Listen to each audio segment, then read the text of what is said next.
Hi friends, welcome to lota kitchen. இன்றைக்கி நம்ம வீட்டில் என்ன மினி விலாகுன்னு பார்த்துடலாங்களா. இன்றைக்கி நம்ம வீட்டில் தோசையும் கார சட்னியும் தாங்க செய்ய போகிறோம். லஞ்ச் பாக்ஸுக்குமே தோசையும் கார சட்னி தாங்க. இன்றைக்கி எந்திரிச்சது கொஞ்சம் லேட்டுங்க, அதனால் சரி நம்ம லஞ்ச் பாக்ஸுக்கு தோசையே போட்டுக்கலாம் அப்படின்னு சொல்லிட்டு, கார சட்னியாக இருந்தால் மதியானத்துக்கு கெடாது அப்படின்னு சொல்லிட்டு தக்காளி வெங்காயம் வணக்கி கார சட்னியை செஞ்சிடலாம் தாங்க இன்றைக்கி நம்ம வீட்டில் கார சட்னி செய்கிறோங்க. உங்கள் வீட்டில் நீங்கள் என்னென்ன சமைச்சிங்க அப்படின்னு சொல்லிட்டு மறக்காமல் கமெண்ட்டில் சொல்லுங்கள். இப்போ என்னோடய ஸ்டைல் கார சட்னி எப்படின்னு பார்த்துடலாங்களா. பேன் வச்சுட்டுங்க, ஒரு 2 ஸ்பூன் ஆயில் ஊற்றிக்கிட்டேங்க. எண்ணெய் ஊற்றி எண்ணெய் கொஞ்சம் காஞ்சோன்னா 2 பெரிய வெங்காயம் நறுக்கி வச்சுருக்கேங்க. நறுக்கி வச்ச 2 பெரிய வெங்காயத்தையும் சேர்த்து நல்லா வதக்குறேங்க.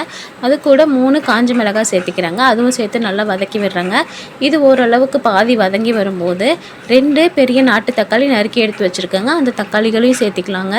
சேர்த்திட்டு தக்காளியும் வெங்காயமும் நல்லா மெர்ச்சாகி வதக்கி வர அளவுக்கு நல்லா வதக்கி விட்டுக்குவோங்க. இப்போ இது நல்லா வதங்கி வரும்போது மதியானம் நமக்கு கெடாமல் இருக்கணும் இல்லைங்களா, அதனால லைட்டாக கொஞ்சமாக புளி சேர்த்து நல்லா வதக்கிக்கிறேங்க.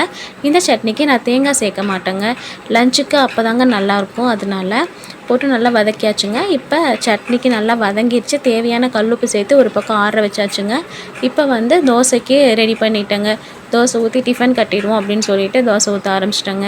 என்னோடய மகன் அட்ஜஸ்டபிள் டைப் தாங்க. அவன் தோசை எடுத்துக்கோ தங்கம், இல்லைனா டிஃபன் ஐட்டம் சப்பாத்தி இட்லி ஏதாவது எடுத்து அட்ஜஸ்ட் பண்ணிக்கோ தங்கம் அப்படின்னு சொன்னால் ஓகேம்மா அப்படின்னு சொல்லிட்டு ரொம்பவே ஹாப்பியாக வாங்கிட்டு போயிடுவாங்க.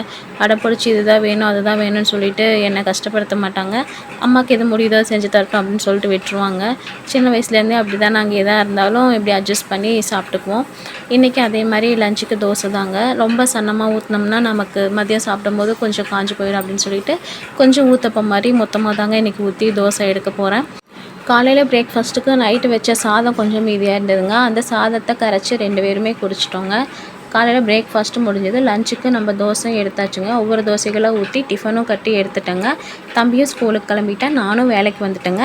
இந்த வீடியோ உங்களுக்கு பிடிச்சிருந்தா நம்ம சேனலை மறக்காமல் சப்ஸ்கிரைப் பண்ணிக்கோங்க, லைக் பண்ணுங்கள், தொடர்ந்து வாட்ச் பண்ணுங்கள். தேங்க்யூ.